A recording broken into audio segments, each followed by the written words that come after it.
Padali ka! Halika na. Tayo na sa loob. Napakayabang talaga ng pusang yon. Sinabi mo pa. Ang pagsalakay ng masasamang loob. Paano po? Sa tingin nyo kaya magaganda ng prinsipe sa gorang ito? Subalit hindi ako magsusuot, kundi ang aking mga anak. Alam niyo kasi, kailangan nila ito. Naimbitahan mo ba ang inyong mga anak sa kastilyo? At ang reyna mismo ang nag-imbita. Magtatrabaho po ba sila doon? Nakakatawa ang iyong tinuran, Binibini. Subalit hindi gayon ang mangyayari sa aking mga anak. Ayoko sana malaman ng ibang tungkol sa bagay na ito. Pero sila ang nakatakdang pagpilian ng prinsipe.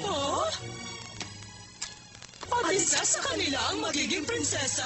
Alam niyo, nagtataka ako kung bakit hindi ninyo alam ang balita. Ay, napakaswerte naman nila! Alam niyo bang marami na rin na nagsabi sa amin ng ganyang ginang? Pero wala naman totoo! Wala akong pakialam kung sino pang iba nagbalita. Pero sinisiguro ko sa inyong isa sa mga anak ko mapipili. Sapagkat sila ay kaibigan ni Ginoong Saral na siyang malapit sa mahal na hari at siyang pinagkakatiwalaan sa palasyo. Naiintindihan niyo na mga Binibini? Kaibigan nila si Ginoong Saral? Yun ang totoo mga Binibini. Pakiayos na lamang mo lahat ang napamili ko, Ginoo. Wala na po ba kayong nais bilhin ng ginang Selena? Ha?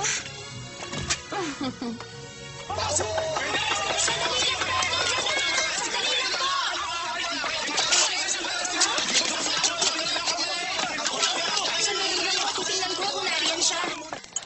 Paumanhin po, pero may mga mananahi po ng damit at gora sa labas, Tia Selena. Siguro ay nabalitaan na nila ang tungkol sa amin ng prinsipe. Talagang mabilis palang kumalat ang balita. At ang nakakatawa rito ay baka iba ang nakarating sa kanilang balita.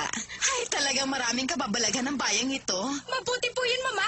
Dapat ngayon pa lang yung masanay na tayo sa napakaraming bisita. Tama ka, Jane. Dahil kapag kinasal na kami ni Prinsipe Leonard, siyak dadagsa ang mga bisita. Cinderella, papasukin mo na sila. Lalabas na ako maya-maya lang. Opo, Tia. Pakiulit mo ang iyong sinabi, Gandis. Kalat na po ang balitang isa sa mga anak ni Ginang Selena ang siyang mapapangasawa ng mahal na prinsipe. Kalokohan! At paano nagsimula ang ganitong balita? Ayon po sa mga bali-balita, Duque Saral, kayo raw po ay malapit na kaibigan ng kanyang mga anak at yun ang ikinakalat na balita ni Ginang Selena. Sumusobra na siya. Kaya naman po umisip na ako ng paraan upang matigil na ang babaeng yun. Yun po ay kung papayag kayo. Basta't gawin mo kung ano ang nararapat. Opo.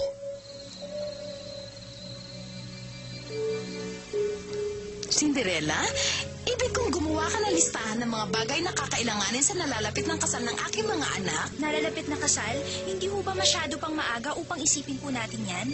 Ano? Wala naman pong napipili pa ang prinsipe upang maging kabiyak na, hindi po ba? Kaya na sinabi mo wala pa nga napipili. Pero malakas ang kutob kong isa sa kanila ang papalarin. At kung nagsiselos ka man sa mga anak ko, makakabuting huwag ka na lamang tumulong sa gawain. Pero ang gusto ko lamang po namang sabihin ay... Hindi ko na gusto marinig pa ang iyong sasabihin, Cinderella. Kaya pwede huwag mo nang ituloy pa. Napakarami ko pang gusto mangyari sa aking mga anak. At hindi ang tulad mo sisira sa mga pangarap ko.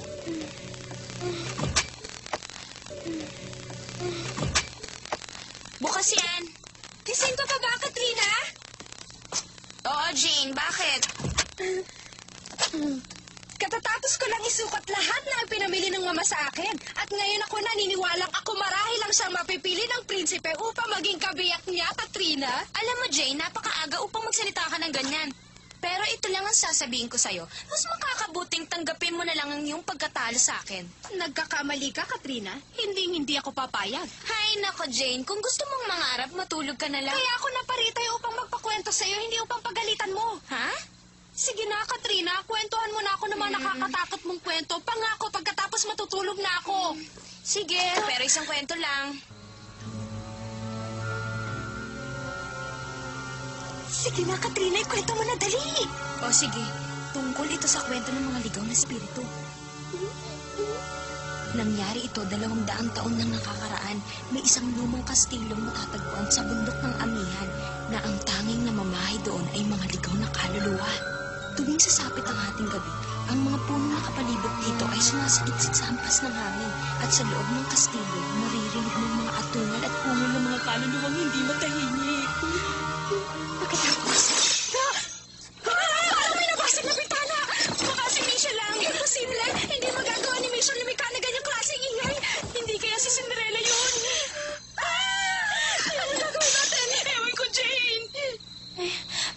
kaya sisimulan nito? Hindi ko naman alam ang mga ginagamit sa isang kasal.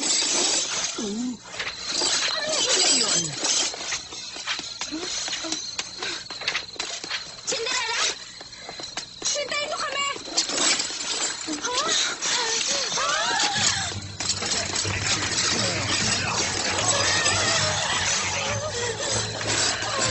Bakit mo ipinagkakalat ng mga anak mo sa pagpipilian ng prinsipe upang maging kanyang kabiyak? Sino kayo? At anong ibig sabihin ng mga ito? Hindi na mahalaga kung sino kami. Kailangang lisanin yung lugar na ito sa loob ng 1 linggo. Dahil kung hindi, mananagot kayo. Tayo na mga bata! Alis na tayo! Madali kayo! Halina!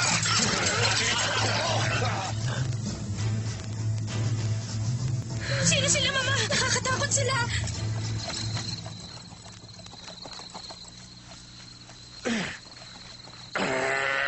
Bumalik kayo rito! Tama na, Pachi. Malayo na sila. Buti na lang.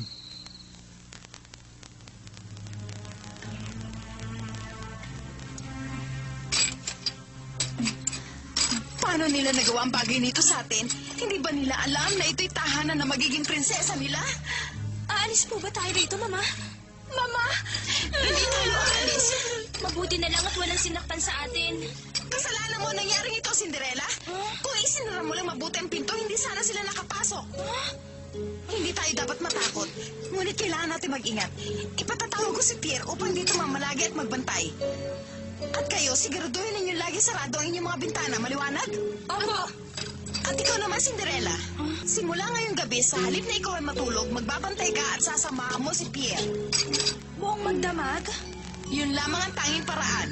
At gawin mo ito ng maayos dahil ayokong isaalang-alang ang kinabukasan ng mga anak ko. At kayo, kailangan matuloy ang pangarap ko sa inyo. Maliwanag? Opo. Magaling. Sana'y nasaksihan ko ang pangyayari. Marahil sa mga sandaling ito'y nag-iimpake na ang mag-iina upang lumisan. Nagkakamali po kayo. Ayon po sa aking espiya, ay hindi man lang sila natigatig at natakot. Ano?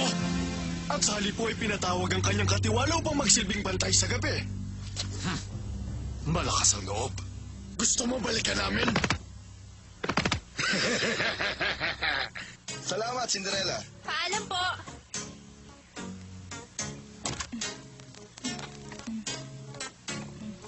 Sandali! Cinderella! Ikaw pala, Leonard. Namimili ka ba? Oo, at alam mo bang hinahanap din kita? Halika, marami ako sasabihin sa'yo. Ang ibig mong sabihin, puro kandado ang laman ng supot na yan? Oo, gusto kasi ni Tia Selena na lagyan ng bawat pintuan. Nakakatakot siguro ang itsura ng mga yun. Oo, Leonard. Gusto ko nga sana magpaturo sa'yo kung paano humawak ng espada. Ano? Gusto mong umawak ng espada? Oo, maaari ba, Leonard? Sigurado ka ba? Lusubin mo naman ako ngayon, Cinderella. O sige.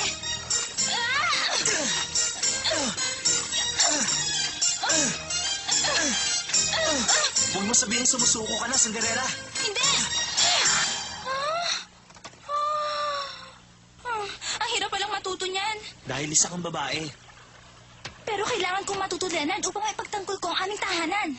Napakatapang mo naman, pero paano mo sila magagapi kung nag-iisa ka lang? Hindi naman ako nag-iisa. Kasama ko si Pierre, si Pachi, si Chippy, si Bingo, at saka si Papi. Pero anong magagawa nila? Kung nung unang dumating ang masasamang loob, wala nga silang nagawa, ngayon pa. Tama na! Ang akala ko tutulungan mo kami. Wala kang kwenta. Kung ayaw mo akong tulungan, ako mismo ang lalaban sa kanila. At ganyan ang gagawin mo? Sandali! Ano ka ba? Hindi mo sila kaya, Cinderella. Akala ko pa na may tutulungan mo ako bilang kaibigan. Diyan ka na nga! Cinderella! Sandali! Oo na, tuturuan na kitang ipagtanggol ang inyong tahanan. Ang lakas ng loob mong pumarito sa pamamahay ko. Nakalimutan mo na sinabi ko? Hindi ko po nalilimutan, Senyora Selena. Isipin yung sitwasyon natin ngayon, Mama. Tsak malaki siyang tulong pag binantayan niya ang bahay natin. Tama po si Katrina, Mama. Hindi man siya matalino, pero siya naman ay bata pa. Payag po ba kayo?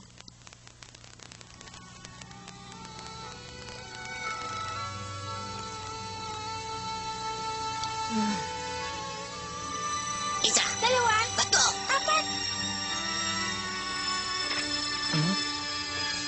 Papalitan kita sa pwesto mo. Cinderella, para kang isang kawal sa palasyo. Maraming salamat sa pagtuturo mo, Leonard. At mabilis ka namang natuto. Pero alam mo, dapat nasa loob ka na lang. Kami na ang bahala dito sa labas. Hindi ka pa ba inaantok? Kanina pa kayo dito, di ba? Hindi pa naman, Cinderella. Gusto mo bang dalhan kita dito ng isang tasang mainit na tsokolate? Mas mabuti pa nga.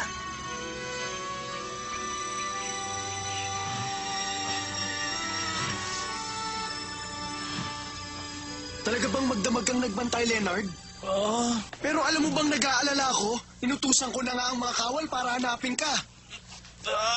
Pasensya ka na, Alex. Ganun lang, Leonard. Baka hindi mo alam kung anong klaseng kasinungalingan ang ginawa ko kagabi. Tinutulungan ko lang si Cinderella. May nangyari naman ba sa pagbabantay niyo sa masasamang loob? Ang niya-nino nila hindi nagpakita. Pero mamaya baka magbalik sila. Pero hindi ka maaaring umalis mamayang gabi. Leonard, may malaking salo-salo dito mamaya at kailangan naroon ka. Leonard?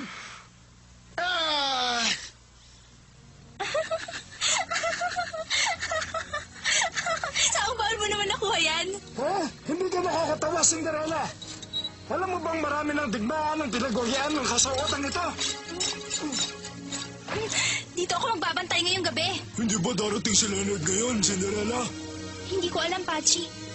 Pero sa tingin ko naman, kayang-kaya na natin yung mga masasamang loob na yon. Pero umaasa akong darating pa rin siya.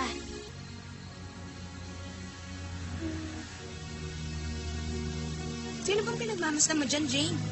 Si Cinderella. Hindi kaya siya natatakot? Alam mo, Jane, walang kinakatakutan ng mga mangmang na tulad niya.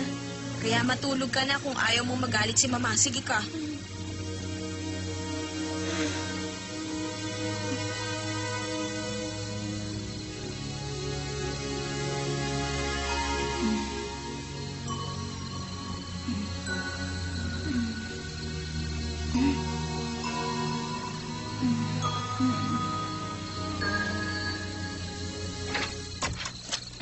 Cinderella, gising ka pa? Dinalang kita ng tsokolate.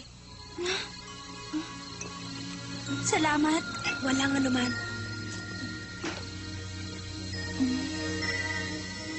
Nakakainip naman dito. Oo nga.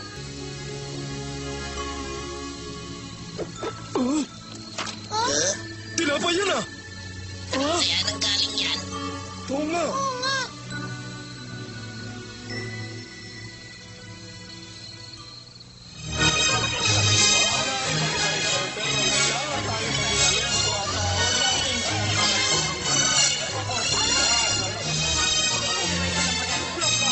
Para ka namang walang tiwala sa akin, Alex. Hindi mo na kailangan bantayan pa ako. Kilala kita, Leonard. Malingat lang ako ng sandali. Mamaya, wala ka na. Magtiwala ka sa akin ngayon.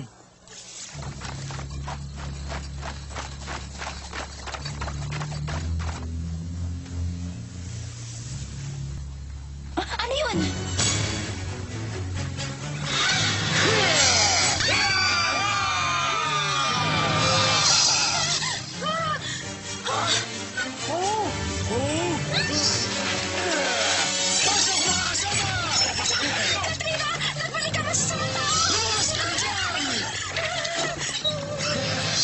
Tamang-tama pala ang kwartong pinasok ko.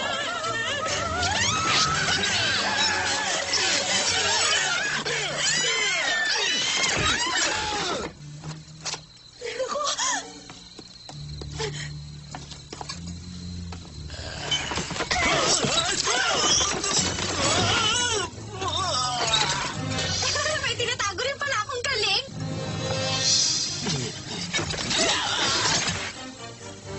Yan ang bagay sa'yo. Kahit kailan na hindi pa nagapi ang ninuno ko sa kasuotan ito. Alex! Alex!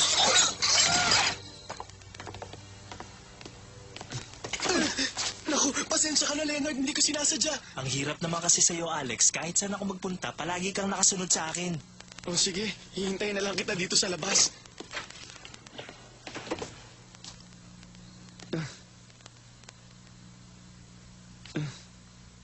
Pero Leonard! Leonard! Naisa na naman ako.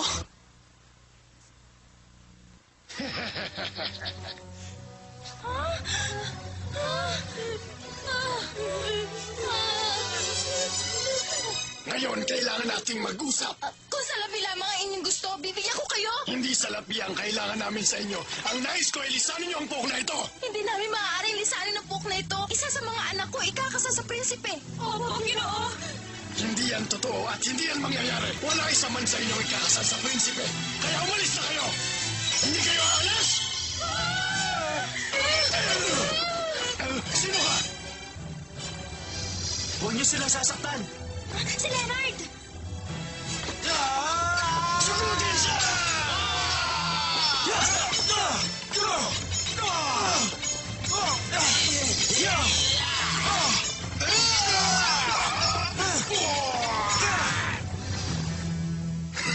Tingnan natin ang galing mo.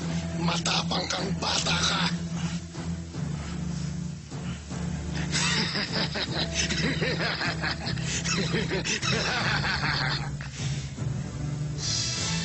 Tingnan natin kung masasangga mo ang mga ito.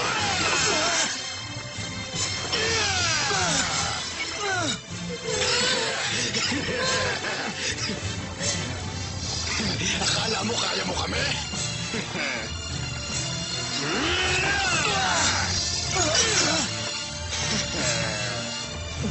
Mag-iingat ka, Leonard.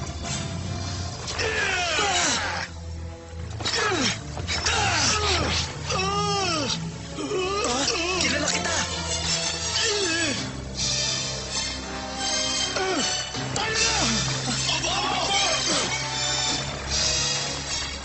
Tama, tauhan siya ni Saral.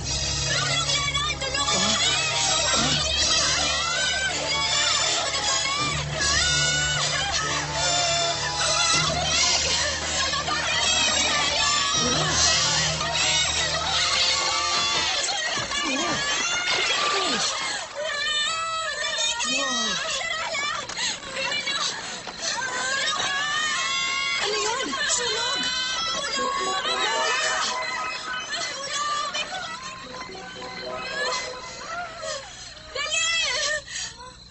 Tingnan niyo mo!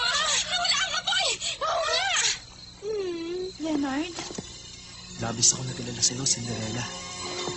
Salamat, Leonard. Hindi ka ba nasaktan? Hindi naman, Leonard. Kahit galos wala ka? Wala, Leonard. Misha, nasaktan ka ba? Kumunti ka ng masunog. Nakakatuwa naman. Magkasundo sila. Alam ko na. Maraming salamat sa inyong lahat. Nakakapagsalita ka na rin? Walang sino man na makapagpapaalis sa akin dito. Mangyayari lamang yon kapag naikasal ng isang anak ko sa prinsipe. Ipaglalaban ko ang aming karapatan! Si Selena, ang katipunera.